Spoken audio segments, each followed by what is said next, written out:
सकाळी उठल्यावर शरीर काही विशिष्ट संकेत देतं. आयुर्वेदानुसार पित्त वाढलं तर शरीर सकाळी उठल्यानंतर एक विशिष्ट अशी लक्षणं दाखवतं. तेव्हा त्या लक्षणांकडे दुर्लक्ष न करता नक्कीच लक्ष देणं गरजेचं आहे आणि पित्त प्रवृत्ती कमी करणंही तितकंच महत्त्वाचं आहे. पहिलं लक्षण दिसतं म्हणजे तोंडात कडूपणा आणि आंबट चव येते. सकाळी उठल्यावर तोंड कडू, आंबट किंवा उग्र वास येतो. हे पित्त वाढल्याचं लक्षण मानलं जातं. रात्री उशिरा जेवण केल्यामुळे, तिखट पदार्थ खाल्ल्यामुळे ॲसिडिटी होते.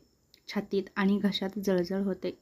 उठल्यावर छातीत आग होणं, घशात जळजळ किंवा आंबट ढेकर येते आणि हे पित्त वाढल्याचं संकेत असतात. दुसरं लक्षण म्हणजे तोंड कोरडं पडणं. रात्री झोपून उठल्यावर तोंड खूप कोरडं पडतं किंवा लगेच पाणी पिण्याची इच्छा देखील होते. दुसरं म्हणजे डोळ्यामध्ये जळजळ आणि लालसरपणा जाणवतो. सकाळी डोळे लाल दिसतात, जळजळ होते, उष्णता जाणवते. दुसरं म्हणजे शरीरामध्ये उष्णता जाणवते. इतरांना थंडी वाजत असताना स्वतःला गरम वाटतं. सकाळी उठल्यावर शरीर तापल्यासारखं वाटतं. दुसरं म्हणजे जास्त घाम येतो. सकाळी उठल्यावर मान, छाती किंवा कपाळावर घाम येतो. हे शरीरात उष्णता वाढल्यानं असं होऊ शकतं.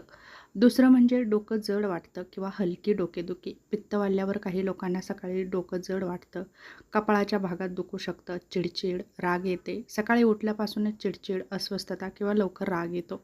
आयुर्वेदानुसार मानसिक पातळीवरील हे पित्त प्रवृत्तीचं लक्षण आहे. दुसरं म्हणजे पिवळसर लघवी. सकाळी लघवी खूप गडद पिवळी असते. हे काही वेळा शरीरातील उष्णता वाढल्याचं संकेत असतात. पाणी कमी पिणं हे एक कारण असू शकतं. भूक खूप तीव्र लागते. उठल्याबरोबर प्रचंड भूक लागते आणि वेळेवर खाल्लं नाही तर चिडचिड होते. पित्त प्रवृत्ती दिसू शकते. पोटात जळजळ आणि आंबटपणा जाणवतो. रिकाम्या पोटात आग होते, आंबट ढेकर येते, मळमळ वाटतं. हे पित्त वाढल्याचं सामान्य लक्षण आहे. त्वचेवर पुरळ किंवा खाज. सकाळी चेहरा लालसर दिसतो, पुरळ येतो किंवा त्वचेमध्ये उष्णता जाणवते. हे देखील पित्ताशी संबंधितच असू शकतं. पित्त का वाढतं? तर खूप तिखट, तेलकट किंवा मसालेदार पदार्थ खाल्ल्यामुळे, जास्त चहा कॉफी घेतल्यामुळे, उपाशी राहिल्यामुळे, जागरण केल्यामुळे, मानसिक ताणतणाव, उन्हात जास्त फिरल्यामुळे, मद्यपान केल्यामुळे पित्त वाढतं. पित्त कमी करण्यासाठी काय करावं? तर जास्त चहा कॉफी घेऊ नका, उपाशी जास्त वेळ राहू नका, जागरण करू नका, मानसिक ताणतणाव जास्त घेऊ नका, उन्हात जास्त फिरू नका, मद्यपानही करू नका. त्याचप्रमाणे काही चांगल्या सवयीही लावणं तितकंच गरजेचं आहे.